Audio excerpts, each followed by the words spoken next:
दोस्तों, अगर हमारा मन खाली हो जाए तो हम उसमें कुछ ऐसी चीज़ डाल सकते हैं, कुछ ऐसे विचार डाल सकते हैं जिससे हम अपने मन की बकबक को शांत कर सकते हैं। जो विचारों का सैलाब हमारे मन में चलता रहता है, उन्हें हम बहुत अच्छी तरह रोक सकते हैं। और दोस्तों, अगर एक बार मन की बकबक रुक जाए तो फिर हम मन से जो चाहे वो करवा सकते हैं।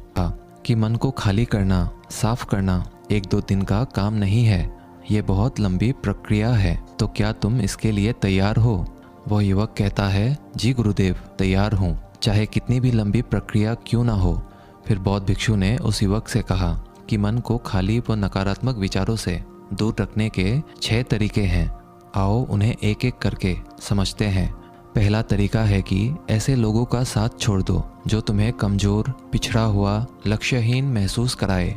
अक्सर हमारे आसपास ऐसे लोग होते ही हैं जो हमसे पद और धन में ऊपर होते हैं, और इसी पद और धन के घमंड में वो अपने नीचे से लोगों को कुछ भी नहीं समझते। इसीलिए ऐसे लोगों के पास रहना ही नहीं चाहिए। और ऐसे लोग अपने से छोटे लोगों को हमेशा यही महसूस कराते हैं कि आप कितने छोटे हैं, और इसीलिए वो छोटे लोग अपने जीवन में कुछ बड़ा हासिल कर ही नहीं सकते। इसके अलावा कई बार हमारे मित्र और घर परिवार के सदस्य भी ऐसे होते हैं जो अक्सर हमें छोटा महसूस कराते हैं, हमें नीचा दिखाने की कोशिश करते हैं, लोगों के सामने हमारा मजाक बनाते हैं। तो ऐसे लोगों से जितना दूर हो सके उतना दूर रहो। ये लोग ऐसे होते हैं कि तुम्हारी नज़रों से तुम्हारी गरिमा को दूर करके तुम्हें लक्ष्यहीन बनाते हैं, और फिर तुम्हें खुद की काबिलियत पर शक होना शुरू हो जाता है। तुम्हारे अंदर खुद के प्रति नकारात्मक भावनाएं आ जाती है, और ये नकारात्मक विचार तुम्हें मानसिक तनाव और चिंता की ओर ले जाते हैं। फिर बौद्ध भिक्षु दूसरा तरीका बताते हुए कहते हैं कि तुम बहुत ही कम और चुनिंदा लोगों को ही अपना मित्र बनाओ। ऐसे लोगों को ही अपना मित्र बनाओ जिससे तुम कुछ सीख सकते हो, जिनकी तुम इज्जत कर सकते हो, जो तुम्हारी भावनाओं को समझ सके, जिनकी सोच तुमसे मेल खाती हो, जो जीवन में तुम्हें आगे बढ़ने में सहायता करे।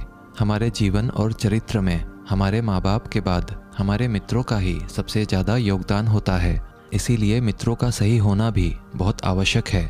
ऐसा कहा भी जाता है, तुम उन 5 लोगों का प्रतिबिंब हो जिनके साथ तुम सबसे ज़्यादा वक्त बिताते हो। अगर तुम्हारे आसपास के 5 लोग जिनके साथ तुम सबसे ज़्यादा वक्त बिताते हो वे ईमानदार हैं, तो तुम भी धीरे धीरे ईमानदार होना शुरू कर दोगे। और अगर वो 5 लोग अमीर हैं तो तुम भी धीरे धीरे अमीर बनना शुरू कर दोगे। कहने का अर्थात यही है कि तुम वैसा ही बन जाते हो जिस तरह के लोगों के साथ तुम अपना समय व्यतीत करते हो। किसी महान दार्शनिक ने कहा था कि तुम मुझे किसी भी इंसान के मित्रों से मिलवा दो, मैं उसके मित्रों को देखकर उस इंसान का भविष्य बता दूंगा।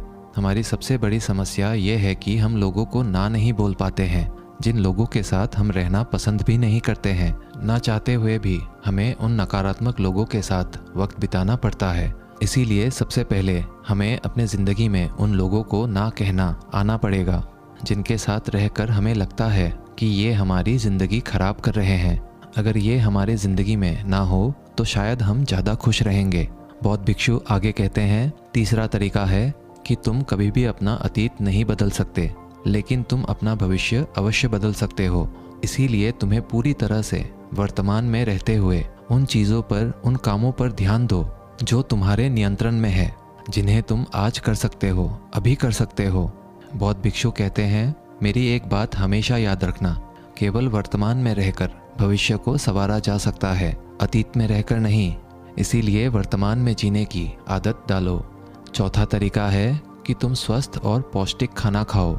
हमारा शरीर ऊर्जा से चलता है, और हम जैसा खाना खाएंगे वैसी ही ऊर्जा हमारे शरीर को मिलेगी।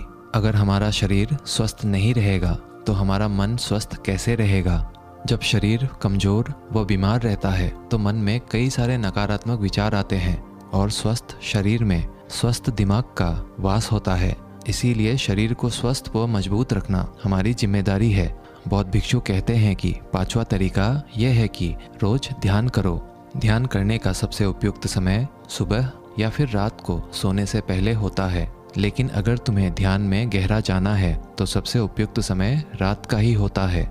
रात में सोने से पहले ध्यान करने से नींद में भी सुधार होता है और बहुत गहरी नींद आती है। ध्यान करने के लिए तुम अपनी सांसों पर ध्यान केंद्रित कर सकते हो, या फिर तुम अपने मन में उठने वाले विचारों पर भी अपना ध्यान केंद्रित कर सकते हो। मन में उठने वाले विचारों पर ध्यान केंद्रित करने से ध्यान करने वालों का ज़्यादा फायदा होता है, क्योंकि इसमें आसानी से गहरे ध्यान में उतरा जा सकता है। अगर तुम ध्यान नहीं कर सकते हो तो रोज़ खुद के साथ अकेले में वक्त बिताओ, खुद के व्यवहार को समझो, देखने की कोशिश करो कि मन में किस तरह के विचार उठ रहे हैं और क्यों उठ रहे हैं। बौद्ध भिक्षु आगे बताते हुए कहते हैं, छठा तरीका है कि तुम नए नए जगह घूमने जा सकते हो, क्योंकि एक पुरानी कहावत है कि एक लंबी यात्रा आपको 100 किताबों के बराबर ज्ञान देती है। गौतम बुद्ध अपने जीवन काल में 9 महीने लगातार घूम रहे थे। उनके भ्रमण करने का यही कारण था कि नए नए जगह जाने से ज्ञान की प्राप्ति के साथ साथ मन को एक नयापन भी प्राप्त होता है। नई जगह घूमने जाने पर हमारा मन उत्साहित रहता है। फिर बौद्ध भिक्षु कहते हैं, मन के जाल में कभी मत फंसो, मन को खाली करने की कोशिश मत करो, जीवन में ध्यान करना सीखो, अपने ध्यान को केंद्रित करो, अपने ध्यान में एकाग्रता लाओ और जीवन में जो कर रहे हो उसे पूरी मेहनत के साथ अंतिम समझ कर करो।